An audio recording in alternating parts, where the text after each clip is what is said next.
কার্যক্রম নিষিদ্ধ আওয়ামী লীগের লকডাউন কর্মসূচি প্রতিরোধে ঢাকা বিশ্ববিদ্যালয় সহ রাজধানীর বিভিন্ন পয়েন্টে অবস্থান করছে বিএনপি, জামাত ও এনসিপির কর্মী সমর্থকরা। পাশাপাশি জননিরাপত্তা নিশ্চিতে কঠোর অবস্থানে আইন শৃঙ্খলা বাহিনীও। রাত জুড়েই রাজধানীর বিভিন্ন এলাকায় মিছিল করেছে বিএনপি, জামাত, এনসিপি ও ইনকিলাব মঞ্চ।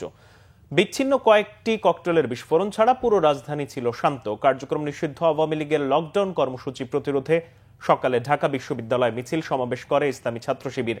এ সময় সংগঠনটির নেতারা বলেন, ফ্যাসিস্ট হাসিনার বিচার নিয়ে কোনো টালবাহানা চলবে না।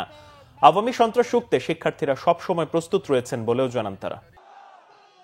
জুলাইয়ের গণহত্যার বিচার নিয়ে টালবাহানা চলছে।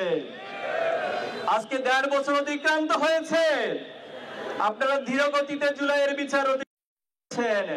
এত এত চাক্ষুষ প্রমাণ থাকার পরেও এখনো পর্যন্ত একটি রায় দিতে পারেন নাই। আপনারা তো কোনো স্বাভাবিক প্রক্রিয়া ক্ষমতায় বসেন নাই, আপনারা তো কোনো স্বাভাবিক প্রক্রিয়া নির্বাচনের মধ্যে ক্ষমতায় আসেন নাই। আপনারা জুলাইয়ের শত শত রক্তের উপরে ক্ষমতায় এসেছেন।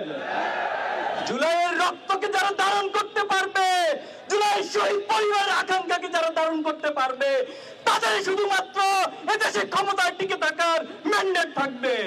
আমরা অন্তর্বর্তীকালীন সরকারকে জিজ্ঞেস করতে চাই, গত 1.5 বছর জুড়ে আপনারা কি করেছেন?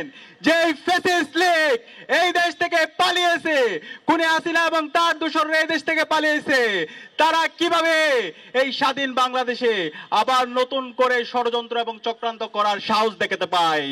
আমি আজকে এই ঐতিহাসিক সমাবেশ থেকে সারা দেশের মুক্তিকামী ছাত্র জনতাকে অনুরোধ করব, এই খুনি হাসিনা এবং তার দোসরদেরকে সমূলে উৎপাদন করতে হবে। বাংলাদেশে খুনি হাসিনা, তার দোসরদের নিষিদ্ধঘোষিত আওয়ামী লীগ, ছাত্রলীগ, যুবলীগ, তাদের রাজনীতি 5 আগস্ট ক্লোজ হয়ে গেছে।